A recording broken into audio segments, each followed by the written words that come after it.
महात्मा उपासक डॉक्टर सोहनराज तातेड़ पुनरुत्थान और आत्मविज्ञान के बाद अब ला रहे हैं सनातन सत्य, जैसी दृष्टि वैसी सृष्टि।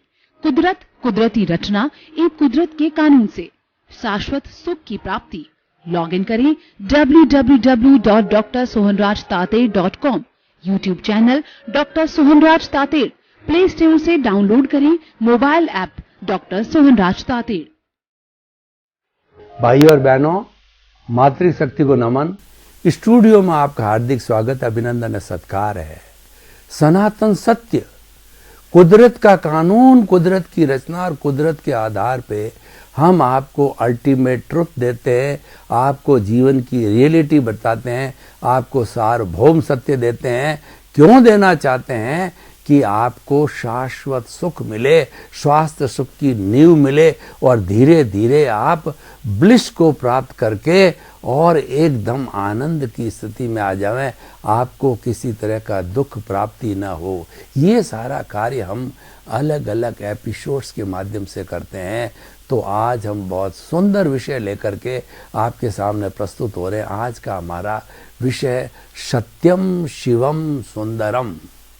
ये त्रिवेणी है, ये गंगा जमुना सरस्वती का मिलन है और ये लक्ष्मी, सरस्वती और दुर्गा तीन देवियों का संगम है। ये जो जैन धर्म के त्रिरत्न है, सम्यक दर्शन, सम्यक ज्ञान, सम्यक चारित्र। हमारी भारतीय संस्कृति में त्रि का बहुत बड़ा ऊंचा स्थान है और ये त्रि होने से त्रिगुणात्मक, सारी सृष्टि में तीन गुणों की है। तीन गुण कौन कौन से हैं? वो सत्व, रजस और तमस। और आयुर्वेद में जो हमारे बीमार होने के, संतुलित रहने के कारण वात, पित्त और कफ हम स्वस्थ रहते हैं, तो त्रिगुणात्मक चीजों का, तीन चीजों के समन्वय का बहुत बड़ा संबंध है। सत्यम, शिवम और सुंदरम जहां पर मिल जाते हैं, एक व्यक्ति में तीनों मिल जाते हैं, सृष्टि में तीनों हो जाते हैं, समाज में तीनों हो जाते हैं, विश्व में तीनों हो जाते हैं, तो वह अनोखा देश, अनोखा समाज, वह वसुधैव कुटुंबकम हो जाता है। देखिए, सत्यम का अर्थ होता है सच बोलना, झूठ नहीं बोलना। God is truth, truth is God. Mahatma Gandhi कहा करते थे कि सत्य ही ईश्वर है और ईश्वर ही सत्य है। और इसके आधार पर अहिंसा को अपनी जो है कार्यशैली बना करके उन्होंने 200 साल पुरानी जो ब्रिटिशर्स की जो गहरी जड़ें थी हिंदुस्तान में, उसको उखाड़ फेंका अहिंसा और सत्य के आधार पे। तो ये कितनी पावरफुल चीजें हैं कि इससे जो है साम्राज्य की जड़ें हिल गई। जो सत्यवादी होता है उसको कोई कष्ट नहीं होता, पूजनीय होता है, वो वंदनीय होता है, वो स्तुति होता है। और जो सत्यवादी होता है, हम उसको राजा हरिश्चंद्र की उपाधि देते हैं कि he is a honest man. सत्य से जुड़ी हुई हमारी अवधारणा है, honesty is the best policy. जो व्यक्ति ऑनेस्ट होता है वह माला के अंदर एक चमकता हुआ मणके के समान होता है। माला में मणके 108 होते हैं, लेकिन सत्यवादी जो मणका होता है वह अलग से चमकता हुआ दिखाई देता। सत्य का बहुत महत्व होता है, क्योंकि सत्य है वो वन साइडेड होता है। सत्य की कोई कोण नहीं होते हैं, झूठ के अनेकों कोण होते हैं और एक झूठ को छुपाने के लिए 100 झूठ बोलने पड़ते हैं। मैं आपको उदाहरण देना चाहता हूं कि मान लीजिए आपने जो कोई गुनाह कर दिया और आपने बिना किसी वकील का, साक्ष्यों का सहारा लेके सीधा आप कोर्ट में उपस्थित होकर के और आपकी स्टोरी आपने जज को जो निर्णय देने वाला, पनिशमेंट देता, उसको सुना दी, अपनी परिस्थितियां सुना दी, अपना इंटेंशन सुना दिया। तो जज जो है, क्योंकि वो तो कन्फेस हो गया, वो तो सीधा फैसला सुनाता और उसके मन के अंदर, क्योंकि वह भी मानव है, वह भी इंसान है। और ये कोर्ट, न्यायालय किस लिए बने हुए हैं? व्यक्ति को मारने के लिए नहीं, व्यक्ति को सुधारने के लिए। इसीलिए कहा गया है पापी को नहीं, पाप को मारो। कि जो उस व्यक्ति के भीतर बुरी आदतें हैं, बुरा स्वभाव है, उसको समाप्त करो, उसके लिए न्यायालय होता है।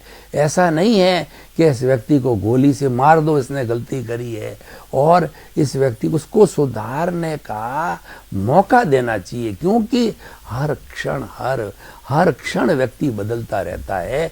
ये एक लॉ ऑफ द नेचर है कि संसार संचरण करता है, हर क्षण हर वस्तु बदलती है।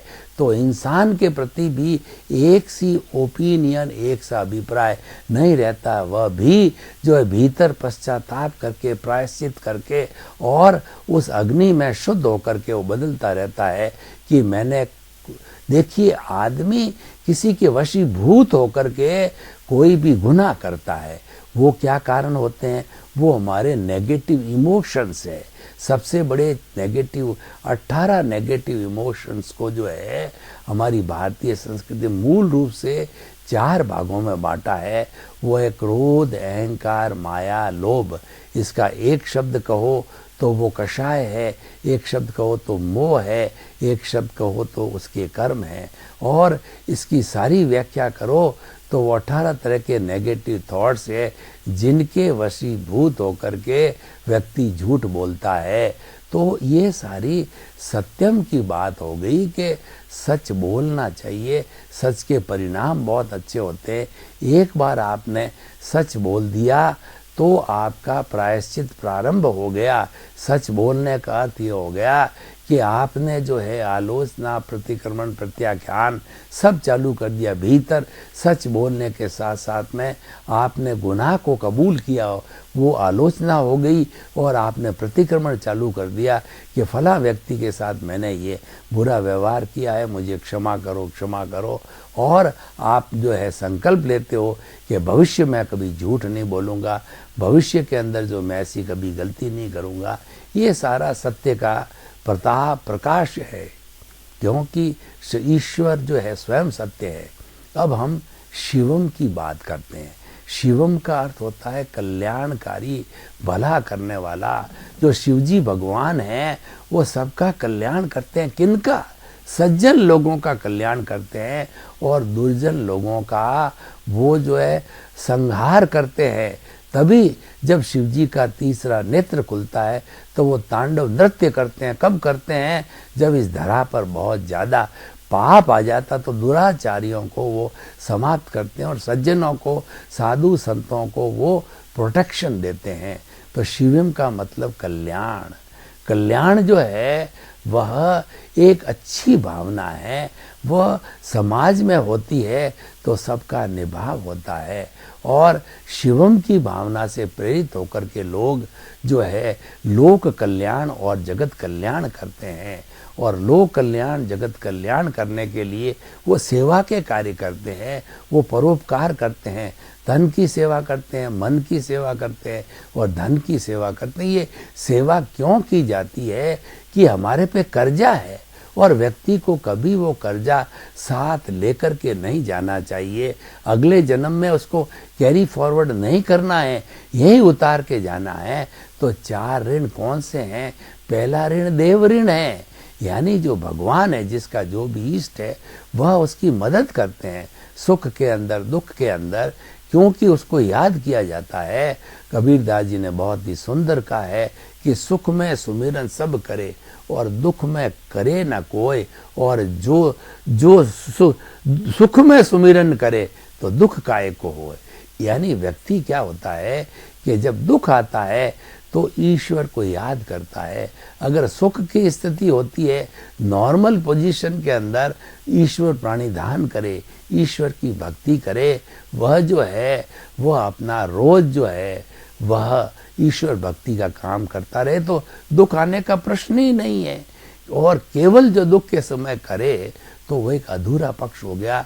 तो कहने का अर्थ होता है हमें ईश्वर प्राणिधान, ईश्वर भक्ति जो है करते रहना चाहिए। वो शिवम का रास्ता है।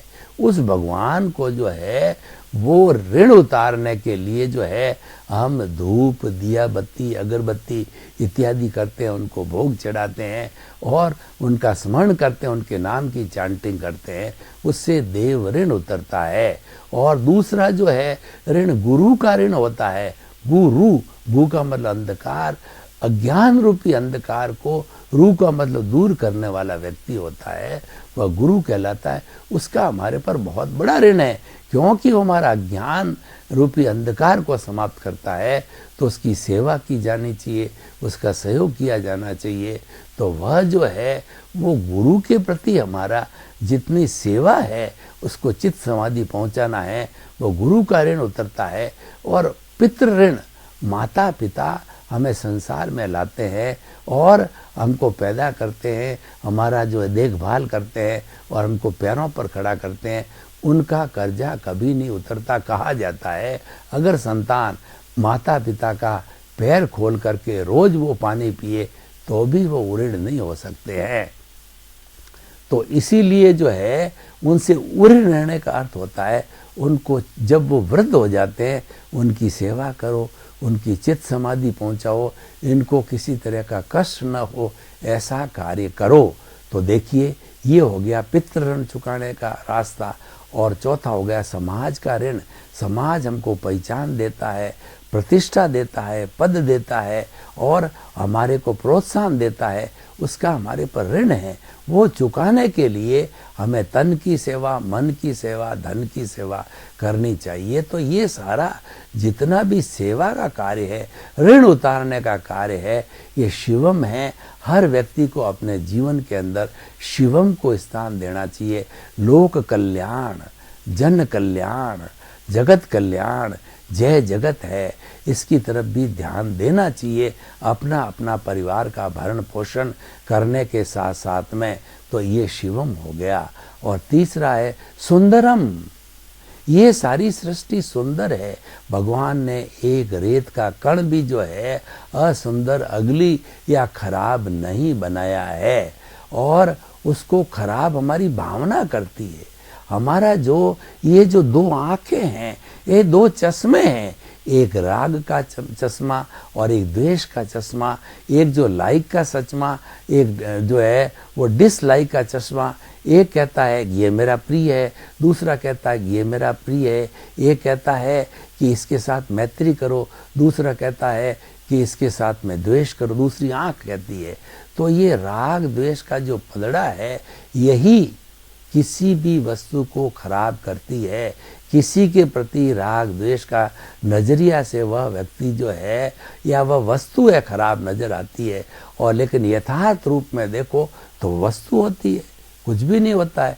वस्तु या तो जड़ है या चेतन है, तो उसके अलावा तीसरी चीज होती नहीं है। तो यथार्थ रूप के अंदर कब दिखता है? जब तीसरी समता की आंख खुलती है। तो हम सुंदरम कब हो सकते हैं? जब समता की आंख को खोलते हैं, जब स्थित प्रज्ञ होते हैं, जब प्रज्ञा चक्षु होते हैं, भीतर की आंख खोलते हैं। वो समता की आंख है, वो तीसरा नेत्र है, वो थर्ड आई है। जब समता की आंख खुल जाती है तो हम जो है लाइक डिस्काई को भूल के दोनों को समान समझते हैं कि धूप है, छांव है, और सर्दी है, गर्मी है, और तिरस्कार है, सम्मान है, लाभ है और हानि है। दोनों स्थितियों में हम एक समान रह करके इस सृष्टि को सुंदर समझते हैं और सुंदर जो है भावना के साथ के अंदर उसको देखते हैं। तो ये सत्यम, शिवम, सुंदरम तीनों गुण हैं। ये तीनों गुण किसी व्यक्ति में आ जावे, किसी समाज में आ जावे, किसी संस्था में आ जावे, या हमारे कुदरत में आ जावे। कुदरत तो तीन गुणों वाली है, त्रिगुणात्मक पहले से ही है। तो ये आ जाने से जो है हम व्यक्ति होलिस्टिक हो जाता है, व्यक्ति अच्छा इंसान हो जाता है, वह व्यक्ति पूजनीय, वंदनीय, स्तुत्य हो जाता है, एक देवता का रूप हो जाता है। तो अब हम जो है सत्यम, शिवम, सुंदरम को समझे। अब हम इसकी समीक्षा करते हैं, क्योंकि तीनों का जो है अब हम कॉम्बिनेशन करते हैं, तीनों की ब्लेंडिंग करते हैं, तीनों गुणों को जोड़ते हैं और तीनों गुण हमारे भीतर आ जावे, ऐसी हम व्यवस्था की बात का चिंतन करते हैं, जो शेष बचा हुआ समय है इसके अंदर उपयोग करते हैं। तो देखिए कि अगर कोई व्यक्ति honesty is the best policy या ऑनेस्टी देवी को अपने जो है वो दुकान के ऊपर स्थापित करता है और कोई देवी देवता के फोटो लगावे या पूजा करे या न करे, लेकिन ऑनेस्टी की देवी को स्थापित कर दिया जाए तो ग्राहक जो भी उसके आते हैं उसका एक अच्छा इम्प्रेशन लेके जाते हैं कि ये व्यक्ति ऑनेस्ट है, यहाँ पर फिक्स रेट है, चाहे छोटा आओ चाहे बड़े आओ, और यहाँ पर कोई धोखाधड़ी नहीं है।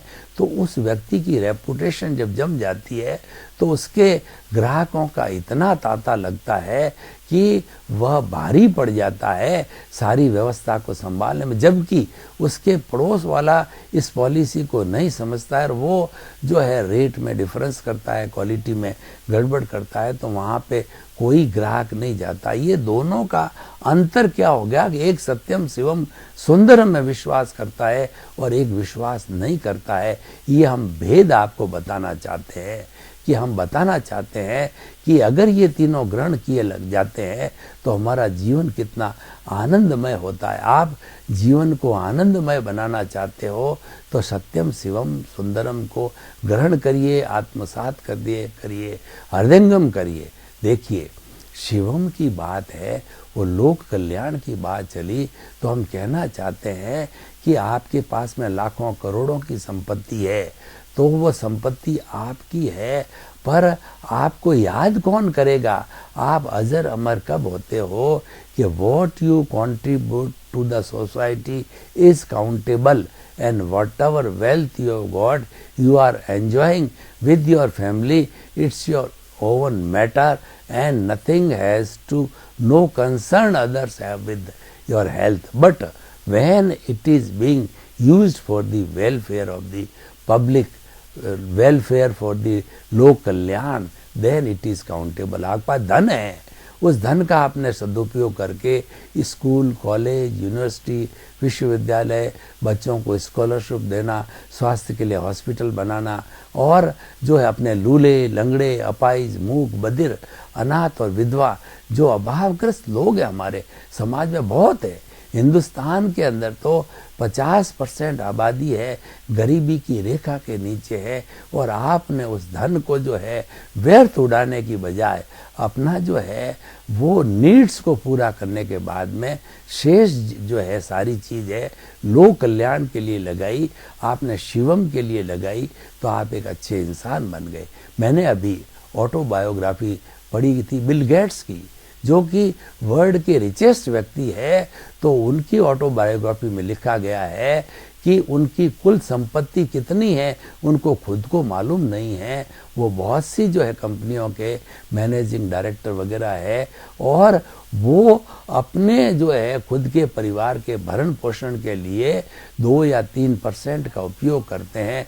वही पुराना मकान, वही पुरानी गाड़ी, यानी बहुत कम खुद पे खर्च करते हैं, लेकिन वो जो है 97-95% जितना भी पैसा अपने उपयोग के बाद बचता है सारा जो है उन्होंने ट्रस्ट बना रखे हैं, लोक कल्याण में लगाते हैं। और अब तो उन्होंने लिखा कि मैंने एमडी पद से भी जो है मुक्ति ले ली है, और अब मैं मात्र जिन संस्थाओं को जो चैरिटेबल ट्रस्ट से जुड़े हुए हमारे, उनको ही कैसे ज़्यादा से ज़्यादा हमारी सहायता पहुँचे, सही रूप में उनके तक पहुँचे, तो लोक कल्याण के काम के अंदर पूर्ण रूप से वो लग गए। हमारे देखिए कि हिंदुस्तान में टाटा है, बिरला है, डालमिया है, सिंघानिया है, ऐसे बड़े बड़े जो है फर्स्ट 10 जो है वो हमारे अरबपति लोग हैं। उन्होंने कितने मंदिर बनाए, धर्मशालाएं बनाई, स्कूल बनाए, कॉलेज बनाए, और फ्री पढ़ाई करते हैं, स्कॉलरशिप देते हैं, और कितनी हॉस्पिटल के अंदर सुविधा है,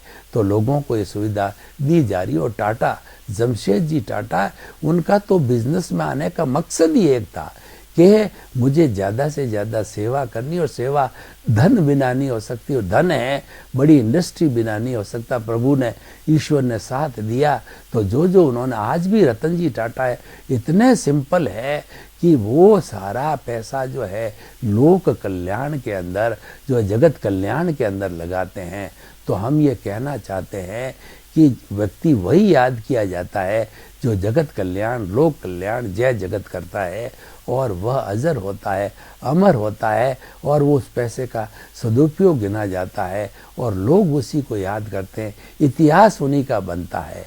तो हम बात ये कहना चाहते हैं कि सत्यम शिवम सुंदरम है, वो आपके भीतरी जगत का भी जो है सिद्धांत बनाइए और बाहरी जगत का भी बनाइए। अब भीतरी जगत की हम बात करते हैं तो भीतरी जगत सत्यम शिवम सुंदरम का अर्थ क्या है कि भीतरी जगत के अंदर हमारा जो साम्राज्य है, हमारी आत्मा का साम्राज्य, प्रभु का साम्राज्य, उसमें सुंदरम लागू कीजिए। सुंदरम का अर्थ होता है संभाव में आइए। जब हम संभाव में आ जाते हैं तो हमारी आत्मा का जितना कषाय है, जितना कर्म शरीर है, उसका शुद्धिकरण होने लगता है, और संभाव की स्थिति में आने पर जो है वो हमारा जब कर्म रज है, वो कर्म शरीर है, ढीला पड़ने लग जाता है। तो ढीला पड़ करके और वह शुद्ध होने लग जाता है, और जब वो पूरा शुद्ध हो जाता है तो संपूर्ण निर्जरा कहलाती है, और संपूर्ण निर्जरा होने पर जो है वह मुक्ति की अवस्था आ जाती है। वो सबसे बड़ा जो हमारे अज्ञान है, उस अज्ञान को मिटाना, उस अज्ञान को धोना है, वो हमारे जीवन का मकसद होना चाहिए। हमारे जो है शुद्धिकरण के मंत्र दिए गए हैं, सामायिक आलोचना, प्रतिक्रमण, प्रत्याख्यान। सामायिक का अर्थ होता है कि भीतर गहरा जाकर के अपनी दोषों को देखना, और प्रतिक्रमण का अर्थ होता है उन दोषों को धोना, और आलोचना होता है अपने दोष जो कि हमने जो लोगों के साथ दुख दिया है, तकलीफ दी है, और उनको जो है कष्ट दिया है, उनके प्रति ग्रह करना, निंदा करना, और उनसे क्षमा याचना करना कि मुझे क्षमा करो, क्षमा करो, क्षमा करो। ये होता है प्रतिक्रमण। और प्रत्याख्यान का अर्थ होता है कि आपका भीतरी संकल्प करना कि मैं जो है अब किसी भी व्यक्ति को कोई तरह का नया कष्ट न दूंगा, क्योंकि ये कष्ट ही दुखदायी होता है, और ये कष्ट देने से ही हमारे कर्मों का बंधन होता है।